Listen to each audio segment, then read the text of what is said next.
आगे दो पुत्रों की कथा सुनाई। पहले पुत्र हैं उत्तानपाद और दूसरे पुत्र हैं प्रियव्रत। उत्तानपाद ने दो विवाह किए।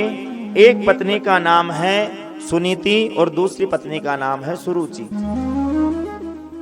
सुनीति कहते हैं जो शास्त्रों की नीति के अनुसार कार्य करने वाली स्त्री हो वह है सुनीति, और जो अपनी रुचि के अनुसार कार्य करे वो है सुरुचि। सुनीति के यहाँ पर ध्रुव बालक के रूप में आए। सुनीति ने अपने मन में संकल्प लिया कि मैं अपने पुत्र को संस्कारी बनाऊंगी, तेजस्वी, मनस्वी, भगवान का भक्त बनाऊंगी। जहां भी सत्संग होता, कीर्तन होता, अपने पुत्र को अपने साथ लेकर के जाती। सुंदर संस्कार मेरे बालक में पड़े, यही सुनीति की कामना थी। जब बालक ध्रुव 5 वर्ष के हुए तो एक दिन अपने पिता की गोद में सुरुचि के पुत्र उत्तम को बैठा हुआ देखा। ध्रुव का मन हुआ मैं भी अपने पिता की गोद में बैठूं। जब आगे बढ़े तो सुरुचि ने आकर के ध्रुव को रोक लिया और कहा कि तू इनकी गोद में बैठने का अधिकारी नहीं है। यदि इनकी गोद में तू बैठना चाहता है तो पहले वन में जाकर भगवान का भजन कर, और भगवान जब प्रकट हो जाए तो वरदान मांगना कि सुरुचि माँ के गर्भ से मेरा जन्म हो। सुखदेव जी ने कहा राजन, आज सुरुचि ने आज ध्रुव का अपमान नहीं किया, सुरुचि ने आज भगवान का अपमान किया। क्योंकि हम लोग भगवान का भजन करते हैं, माला फेरते हैं, क्यों? क्योंकि इस गर्भ से छुटकारा मिल जाए, दोबारा इस गर्भ में आना ना पड़े। लेकिन सुरुचि ने क्या कहा कि भगवान का भजन कर और प्रकट हो जाए तो वरदान में मेरा गर्भ मांगना। आज महाराज ध्रुव जी को बड़ी गिलानी हुई, ध्रुव जी बड़े क्रोधित हुए। रुदन करते करते ध्रुव अपनी माता सुनीति के पास पहुंचे, सुनीति को सारी बात बताई। सुनीति ने कहा बेटा तू रोता क्यों है? अरे क्षत्रिय तो बाण की मार से नहीं रोता और तू वाणी की मार से रोता है। ध्रुव ने कहा मां, बाण की मार का घाव तो भर सकता है, लेकिन वाणी की जो मार है उसका घाव जीवन में कभी भर नहीं सकता। इसलिए ये ध्यान रखना चाहिए कि हम क्या बोल रहे हैं, किसको बोल रहे हैं, क्यों बोल रहे हैं। क्योंकि हमारे मुख से ऐसी कोई बात न निकल जाए कि सामने वाले के दिल पर सीधी घाव कर जाए और जीवन भर उस बात को वो भूल न सके। इसलिए अपनी बातों पर, अपनी जबान पर हमेशा ध्यान देना चाहिए। सुनीति ने कहा ध्रुव से कि बेटा सुरुचि ने जो कहा है भगवान का भजन करने के लिए, ठीक ही तो कहा है। हर मनुष्य का जन्म भगवत प्राप्ति के लिए ही हुआ है। बेटा भगवान का भजन तो करना ही चाहिए। ध्रुव ने कहा भगवान रहते कहाँ हैं? तो सुनीति ने कहा भगवान तो कण कण में विराजमान है। हरि व्यापक सर्वत्र समाना, प्रेम ते प्रगट होई में जाना। भगवान हर स्थान पर है बेटा, लेकिन भगवान प्रेम से प्रकट होते हैं, भाव से प्रकट होते हैं। आज महाराज अर्धरात्रि में ही ध्रुव ने अपना घर छोड़ करके जंगल में निकल गया भगवत प्राप्ति के लिए। मार्ग में नारद जी से मिलान हुआ। नारद जी ने ध्रुव की परीक्षा ली, बेटा कहाँ जा रहा है? ध्रुव ने कहा कि हम जंगल में जा रहे हैं भगवान को प्रकट करने। नारद जी ने कहा रे जंगल में भगवान नहीं रहता, जंगल में तो शेर रहता है, खा जाएगा, तुझे मार डालेगा। ध्रुव ने कहा मेरी माता कहती है शेर में भी भगवान का ही वास है। नारद जी ने सोचा कि इसका विश्वास तो पक्का है। फिर नारद जी ने कहा बेटा लेकिन भोजन तू दिन में कितनी बार करता है? ध्रुव ने कहा 5 बार भोजन करता हूँ, और मेरी माँ अपनी गोद में बैठा कर अपने हाथ से खिलाती है तब खाता हूँ। नारद जी ने कहा उस जंगल में तेरी माँ कहाँ से आएगी? भूख लगेगी तो क्या खाएगा, क्या पिएगा? ध्रुव ने कहा मेरी माँ कहती है जब दांत नहीं तब दूध दियो, अब दांत दिए कछुओर भी देगो। ध्रुव कहते हैं कि जब बालक अपनी माता के गर्भ में रहता है और जब बालक का जन्म होता है तो जन्म बाद में होता है, मातृ स्तर में दूध की व्यवस्था भगवान पहले कर देते हैं। जब उस परमात्मा को हमारी इतनी चिंता है तो फिर हम चिंता क्यों करें? दांत आने के बाद अन्न की व्यवस्था भी वह परमात्मा ही करेगा। लेकिन आप नारद जी नहीं हो सकते, क्योंकि मेरी माँ कहती थी कि जिसको नारद जी ने दर्शन दिया भगवान उसे अवश्य मिले हैं, और आप तो हमारा मार्ग रोक रहे हैं, भगवान की भक्ति से हमें हटा रहे हैं। आप नारद नहीं हो सकते। नारद जी ने दौड़कर ध्रुव को अंक में भर लिया और कहा, बेटा मैं तो तेरी परीक्षा ले रहा था, तुझे भगवान अवश्य मिलेंगे, भगवान तेरे ऊपर कृपा अवश्य करेंगे, तो चिंता मत कर। और भगवान नारद जी ने आज ध्रुव को कान में गुरु मंत्र दिया, ओम नमो भगवते वासुदेवाय, 12 मंत्र देकर कहा कि जा मथुरा के निकट मधुवन में जाकर के भगवान का भजन करना, भगवान कृपा अवश्य करेंगे। और ध्रुव मधुवन में आकर, ध्रुव टीले पर आकर भगवान का भजन करने लगे और ऐसा भगवान का भजन किया, ऐसा भगवान का भजन किया, एक पैर से खड़े होकर के और भगवान के 12 मंत्र का जाप करने लगे। ओम नमो भगवते वासुदेवाय, ओम नमो भगवते वासुदेवाय, ओम नमो भगवते वासुदेवाय, ओम नमो भगवते वासुदेवाय, वासुदेवाय मेरो वासुदेवाय, वासुदेवाय मेरो वासुदेवाय, नंद नंदनाय मेरो वासुदेवाय, नंद नंदनाय मेरो वासुदेवाय, नंद नंदनाय प्यारो बद्रीनाथा, नंद नंदनाय प्यारो बद्रीनाथा, ओम नमो भगवते वासुदेवाय, ओम नमो भगवते वासुदेवाय, ओम नमो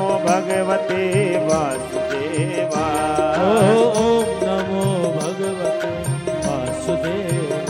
और महाराज ध्रुव के भजन का पहला महीना प्रारंभ हुआ। ध्रुव ने नियम लिया, त्रिरांते त्रिरांते प्राप्ते कपित बदराशनः, 3 दिन तक कुछ नहीं खाते और महाराज 3 दिन में एक बार फल खा लेते और फल खा करके फिर भगवान के भजन में लीन हो जाते। जब दूसरा महीना प्रारंभ हुआ, नियम को और कठोर कर दिया, 6 दिन तक कुछ नहीं खाते और 6 दिन में एक बार पेड़ के पत्ते खा लेते, घास खा लेते, भगवान के भजन में लीन हो जाते। तीसरा महीना आते ही नियम को और बढ़ाया। तीसरे महीने में 9 दिन में केवल एक बार जल पीते और 9 दिन में जल पी करके फिर भगवान के भजन में लीन हो जाते और कहते क्या, वासुदेवाय प्यारो वासुदेवाय, वासुदेवाय प्यारो वासुदेवाय, नंद नंदनाय प्यारो नंद नंदनाय, नंद नंदनाय प्यारो नंद नंदनाय, ओम नमो भगवते वासुदेवाय, ओम नमो भगवते वासुदेवाय, ओम नमो भगवते वासुदेवाय, ओम नमो भगवते वासुदेवाय। और जैसे ही भजन का चौथा महीना प्रारंभ हुआ, चतुर्थमपि वै मासम द्वादशे हनि, 12 दिन तक कुछ भी नहीं खाते ना पीते और 12वें दिन एक बार वायु का पान करते, एक बार श्वास लेते और फिर 12 दिन तक ध्यान में लीन हो जाते, फिर भगवान के कीर्तन में लीन हो जाते, फिर भगवान के भजन में लग जाते। और जैसे ही भजन का 5वां महीना प्रारंभ हुआ, पंचमे मास्यनु प्राप्ते जित श्वासो नृपात्मजा, ध्यायन ब्रह्मपदे कैन तस्थौ स्थाणु शिवाचल। भजन का जैसे ही 5वां महीना प्रारंभ हुआ, श्वास को अपने ब्रह्मरंध्र में ऐसा खींचा कि ध्रुव का श्वास जाकर ब्रह्मरंध्र में अटक गया। और जैसे ही ध्रुव का श्वास अटका, चराचर जगत के सभी जीवों का श्वास अटक गया। सभी देवता भागे भागे भगवान के पास गए, प्रभु प्रभु हमें श्वास नहीं आ रहा, क्या बात है? भगवान ने कहा, एक छोटा सा बालक मेरे ध्यान में लीन है, मैं जाकर उसे दर्शन दूंगा, जब उसे श्वास आएगा तभी चराचर जगत के सभी जीवों को श्वास आएगा। और आज महाराज भगवान ध्रुव को दर्शन देने नहीं जा रहे, बल्कि भागवत में लिखा है, मधुर वनम भृत्यादि दृक्षया कहता है, आज स्वयं भगवान ध्रुव का दर्शन करने जा रहे हैं। ये छोटा सा बालक 5 वर्ष की आयु में कैसी साधना कर रहा है, कैसी तपस्या कर रहा है। आज महाराज भगवान मधुवन में प्रकट हुए, लेकिन ध्रुव के नेत्र बंद हैं और जो अंतःपटल पर झांकी जो विराजमान है उसी में ध्रुव लीन है। भगवान ने सोचा कि जब तक अंतःपटल की झांकी लुप्त नहीं होगी ये नेत्र नहीं खोलेगा। अपनी माया से भगवान ने अंतःपटल की झांकी को अंतर्ध्यान किया, हड़बड़ा करके ध्रुव के नेत्र खुले और महाराज देखा तो अंदर जो झांकी थी वही झांकी सामने प्रकट में आज दर्शन दे रही है। शंख चक्र गदा पद्म लेकर के भगवान नारायण आज ध्रुव के सामने प्रकट हो गए। बोलो भक्त वत्सल भगवान की जय। हमारा ध्रुव भगवान की ओर देख रहे हैं, भगवान ध्रुव की ओर देख रहे हैं। आधा घंटा निकल गया लेकिन ध्रुव भगवान को कुछ नहीं कह रहे। मन ही मन सोच रहे हैं कि यदि मैं कोई शास्त्र पढ़ता, यदि मैं कुछ अध्ययन करता तो आज भगवान की स्तुति कर पाता, लेकिन मैंने अध्ययन किया नहीं, मुझे तो कुछ आता नहीं, मैं क्या करूं, क्या भगवान को सुनाऊं। भगवान तो भक्त वत्सल हैं। भगवान ने अपना पांचजन्य शंख ध्रुव के कपोल पर लगाया और जैसे ही शंख कपोल पर लगा ध्रुव के हृदय में समस्त वेद वेदांत का ज्ञान प्रकट हो गया। और जैसे ही वेद वेदांत का ज्ञान प्रकट हुआ ध्रुव भगवान की स्तुति करना प्रारंभ कर दिया। योऽन्त प्रविश्य मम वाचमिमां प्रसुप्ता संजीवयत्यखिल शक्तिधर स्वधाम्ना अन्यासहस्रचरण श्रवणत्वगादीन् प्राणान् नमो भगवते पुरुषाय तुभ्यम्। आज महाराज समस्त वेद वेदांत का ज्ञान ध्रुव के हृदय में प्रकट हुआ और बड़ी ही सुंदर भगवान से स्तुति आज ध्रुव कर रहे हैं। मुकम करोति वाचालं पंगुम लंघयते गिरिं यत्कृपातमहं वन्दे परमानंद महादेवम्। जब उस करुणा निधान की कृपा हो जाए तो गूंगा भी बोलने लग जाता है, लंगड़ा भी पर्वत को लांग जाता है, क्योंकि महाराज उसकी कृपा के आगे हर वस्तु छोटी है। जब उस दयालु की कृपा होती है, जब उस कृपालु की कृपा होती है तो हर चीज संभव है। मीराबाई कभी विद्यालय पढ़ने नहीं गई, लेकिन आज मीराबाई की कविताओं पर रोज लोग पीएचडी कर रहे हैं। सूरदास जी की कविताओं पर लोग पीएचडी कर रहे हैं, ये कभी विद्यालय थोड़ी गए थे। तो महाराज उन पर भगवान की कृपा थी और जिस पर भगवान की कृपा हो उसके लिए कोई बात बड़ी नहीं है। तो ध्रुव के हृदय में ज्ञान प्रकट क्यों नहीं होता? साक्षात भगवान नारायण दर्शन दे रहे हैं, अपना पांचजन्य शंख कपोल पर स्पर्श करा रहे हैं। आज महाराज ध्रुव तो बड़े प्रसन्न हुए और प्रसन्न होकर के भगवान की स्तुति कर रहे हैं। हे प्रभु मुझे बता दो, हे प्रभु मुझे बता दो, चरणों में कैसे आऊं। हे प्रभु मुझे बता दो, हे प्रभु मुझे बता ओ चरणों में कैसे आऊं, माया के बंधनों से, माया के बंधनों से छुटकारा कैसे पाऊं। हे प्रभु मुझे बता दो, चरणों में कैसे आऊं। हे प्रभु मुझे बता दो। हरि बोल।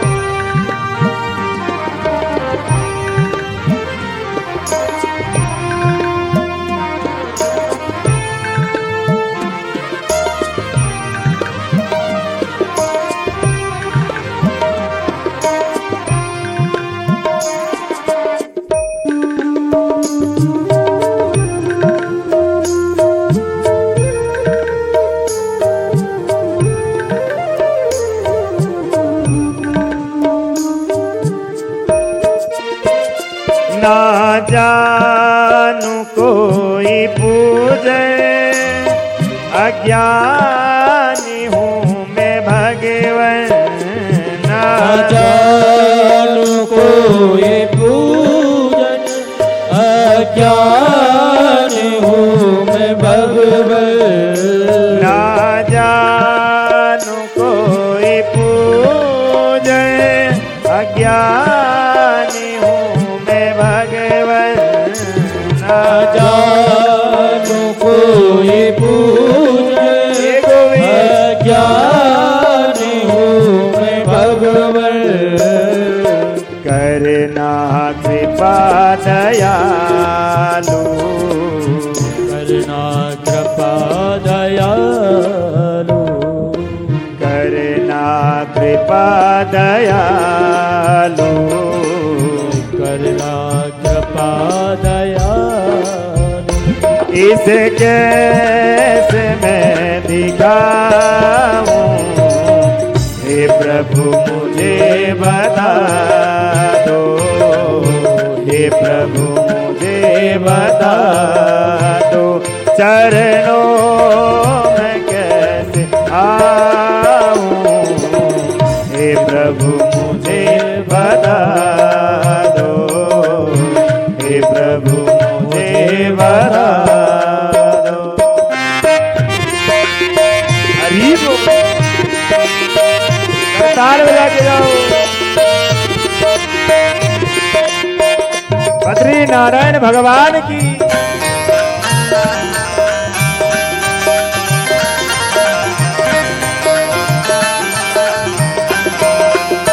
हे नारायण,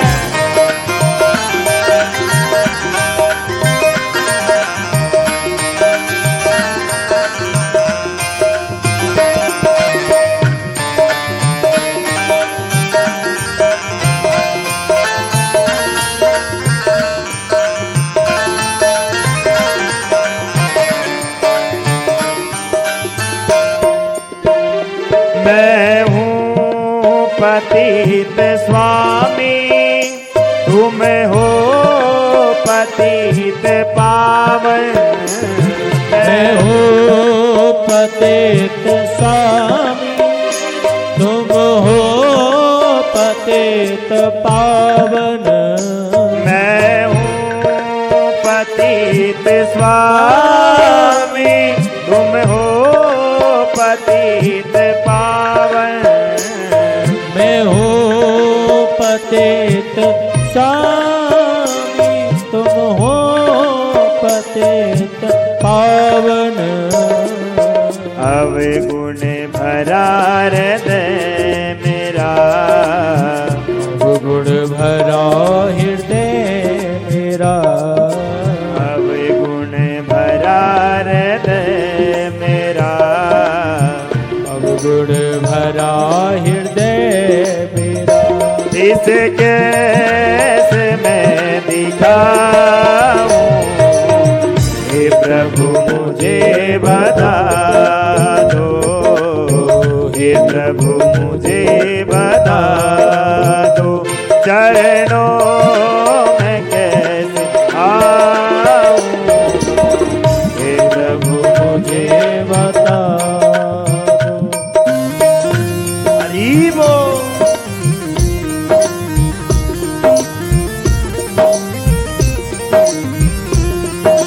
श्री राधे।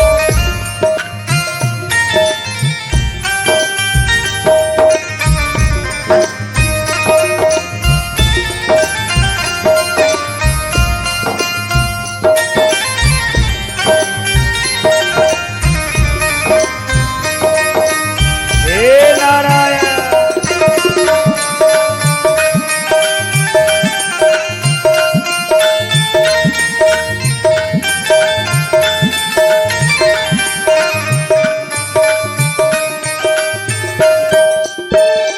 अच्छा हूँ या बुरा हूँ, जैसा भी हूँ तुम्हारा। अच्छा हूँ या बुरा हूँ, जैसा भी हूँ तुम्हारा।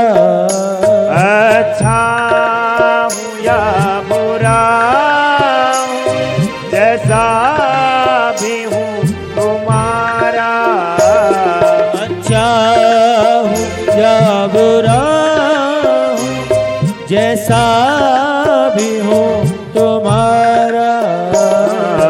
ठुकराओ ना मुझे अब, ठुकराओ ना मुझे अब, ठुकराओ ना मुझे अब, ठुकराओ ना मुझे अब। चरणों में सिर झुकाऊं, हे प्रभु मुझे बता दो, हे प्रभु मुझे बता दो, चरणों में कैसे आऊं, माया के बंधनों से, माया के बंधनों वो छुटकारा कैसे पाऊं, हे प्रभु मुझे बता दो, हे प्रभु मुझे बता दो, हे हरि, बता दो, हे हरि, बता हे हरि, हे हरि। गुरु भक्त वत्सल भगवान की जय जय। श्री राधे। आज महाराज बड़ी सुंदर स्तुति ध्रुव ने की, भगवान ने ध्रुव पर खूब कृपा की। ध्रुव ने कहा प्रभु मैं आपके साथ चलना चाहता हूं, लेकिन भगवान ने कहा नहीं, अभी कुछ वर्ष आपको इस पृथ्वी पर राज्य करना पड़ेगा। देखिए ध्रुव ने किसी कामना को लेकर के तप किया था।